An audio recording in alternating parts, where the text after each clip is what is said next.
fait propre, hein. Si tu veux, là, en allant, pousse le verre là-bas.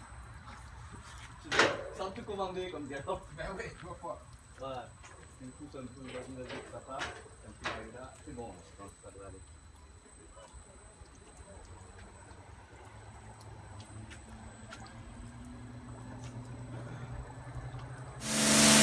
Travaille.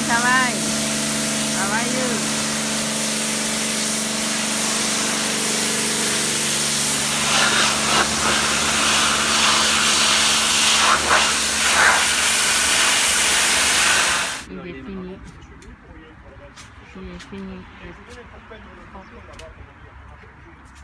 Nickel.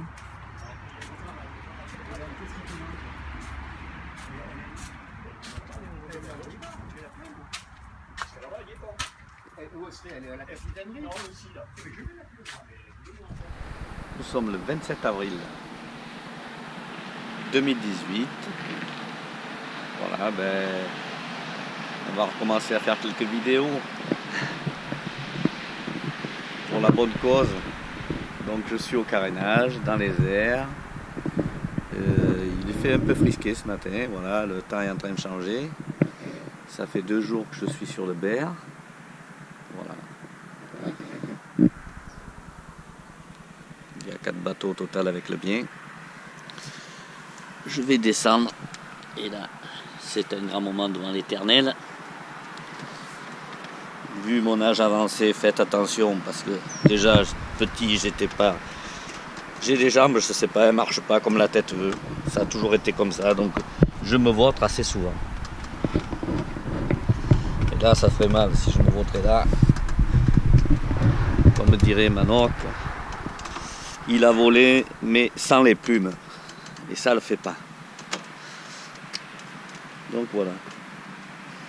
Je suis arrivé en bas, donc déjà vous avez participé à une non-chute. Donc je suis pas tombé. Donc le bateau par lui-même, on va expliquer vite fait. Donc polissage, enfin lustrage cette année, j'ai pas poliché, lustrage du mât, donc tout ça, il y a l'anémomètre, c'est déjà monté avant que je vienne sur le carénage. Nettoyage des œuvres mortes et lustrage, voilà. Après, le carbonium. Alors là, on y vient. Le carbonium, produit exceptionnel. À passer, je l'ai déjà dit. Vous pouvez regarder. Ça, c'est lisse, comme le WC-17. Donc là, je le dois à Manoc qui a passé du scotch brick dessus pour on voit un peu quelques traces, comme ça, vous voyez. Je sais pas si on voit bien la caméra. Elle m'a fait toute la carène. Parce que elle a dit que je lui ferais rien faire, mais là ce coup-ci, elle était bien coinée le soir. Voilà, donc hier elle m'a fait les pare-battes, mis les cordelettes dans l'assouplissant et nettoyé tous les pare-battes et les soquettes. Les chaussettes, je les mettrai après. Bon, une autre précision. Alors les sondes à ultrasons, voilà, il faut que je vous en parle, parce qu'il y en a une, je vais vous montrer à peu près, elle est à ce niveau-là. Mais dans le, je sais pas, on voit ma main, voilà, à ce niveau-là, dans le cockpit, fait dedans, hein, par l'intérieur. Et l'autre, elle est de ce côté-ci, à peu près là. J'en ai mis une autre au niveau, voilà, des toilettes. Donc c'est ici qu'elle est, voilà, à peu près, sous le plancher. Et bien je peux vous dire que cette année, les ultrasons, ça a été quand même super parce qu'on n'a pas eu, vous voyez, il n'y a pas de traces de coquillage, il n'y a rien. Alors je suis en train de faire quoi là? Parce qu'il y a une échelle pas loin, mais c'est l'échelle, on s'en fout. Je suis en train de changer mon passe-coque Alors je vous montre l'épaisseur du bateau. Il doit y avoir 2 cm et c'est pas de la farine, hein. Je sais pas si vous voyez bien. C'est impressionnant. J'ai le passe-coque et donc là je vais mettre un peu de résine derrière parce qu'il a fallu meuler. J'en ai foutu de partout. Voilà. J'en connais une qui n'était pas très contente. Alors, toujours le 28. Et voilà. passe-coque changé avec la petite vanne qui va bien. Et puis j'ai mis un peu de... J'ai mis, bon voilà, je l'ai résiné un petit peu à l'origine. Et puis j'ai foutu un peu de sale. Hop là. C'est spécial, c'est du marqué retouche de gel coat, peinture retouche gel coat blanc crème, qui correspond exactement à mes fonds. J'avais ça dans le bateau. Voilà, c'est tout bon, c'est tout consolidé, il n'y a plus qu'à. Notre beau bateau prêt à mettre à l'eau. Alors bon, je mets des sacs poubelles autour des sangles parce que parce que ça raye quoi. Hein. Vu le travail fait et avec passion, donc voilà. Je mets ça pour protéger, pour que ça raille pas quoi. Voilà, tout est fini, tout est à poste, j'ai rien oublié. Le lock est en place. Si on voit bien. Voilà, un petit lock en place. Important ça. Le réglage, pour le réglage. Ma belle hélice, toujours nickel. Hein. Après, elle est de 2003, je crois, 2004. Donc 14 ans. Voilà. Et il n'y a pas un pet de jeu, forcément, bien sûr.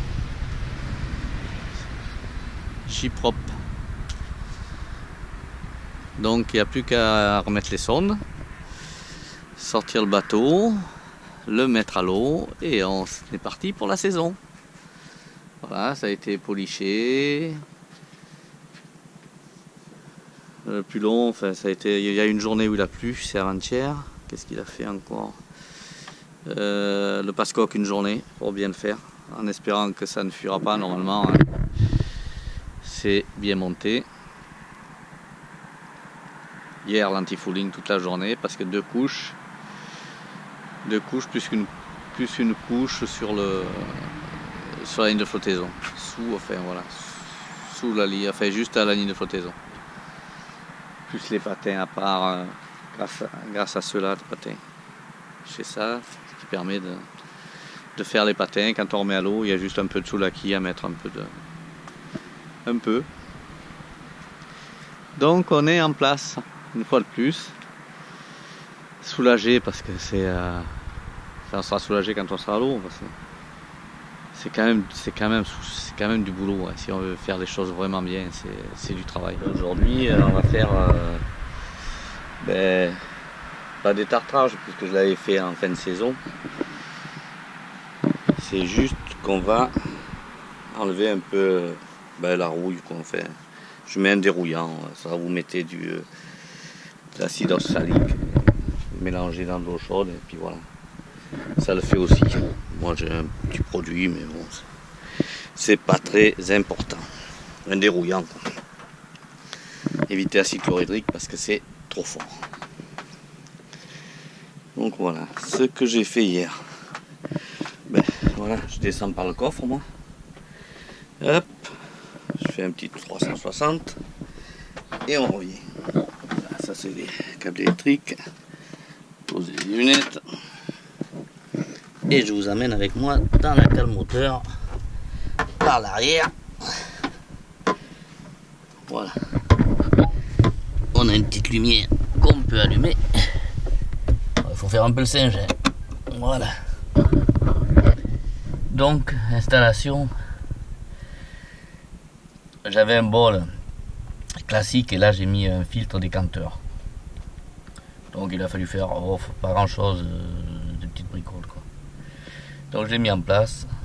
Et puis là l'an dernier, en fin de saison vous l'aviez vu, c'était mon filtre Vétus. Donc maintenant, ça devrait pas être mal. Voilà, ça je voulais le monter parce qu'on peut purger un peu les merdes qui nous arrivent dedans, hein, par dessous. Il y a une petite vis de purge. Et en même temps il y a un pré-filtre, mais j'en ai un autre là-dedans. Donc voilà. Voilà. Ça, c'est une vanne qui avait été montée pour, enfin que j'avais fait. C'est pour souffler via un petit tube plastique à l'envers au cas où ça se boucherait dans le fond du réservoir suite à des merdes et des gélatines que nos grands distributeurs ne traitent pas forcément. Un rinçage du comme d'hab, hein. Je fais couler de l'eau par là, hop, ça coule. Là-bas ça aspire, ça va au moteur avec le petit thé que j'avais fait, j'avais déjà dit. Et puis dehors ça crache. Et là le scie, ben il n'y en a plus. Il veut du pain mais c'est fini. Il n'y en a plus. C'est beau, hein. Donc voilà, je suis en train de rincer. Après je vais mettre un peu de produit là-bas dedans pour enlever l'acide oxalique, hein, pour enlever le... Je vais agir 10 minutes et ça enlève la rouille qu'il y a dans les moteurs comme le mien à refroidissement direct. Après on peut faire pareil, hein, pour les autres moteurs, hein, pour nettoyer l'échangeur. C'est valable aussi.